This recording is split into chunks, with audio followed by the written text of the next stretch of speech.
तो इस मामले में यानी जो क्राइम्स अगेंस्ट ह्यूमैनिटी का मामला है, 1400 लोगों के मारे जाने का मामला है, शेख हसीना इसमें आरोपी नंबर 1, अक्यूज नंबर 1 थी।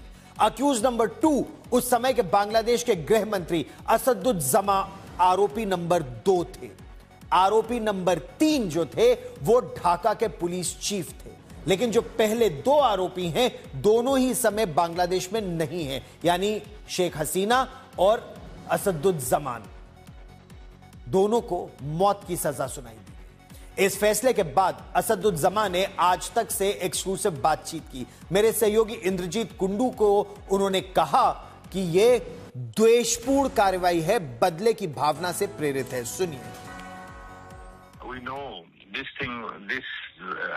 verdict will come because this court was formed to finish to my Awami League leadership, the Bangabandhu's achievement to create independent Bangladesh. Right. You see, who are the behind this?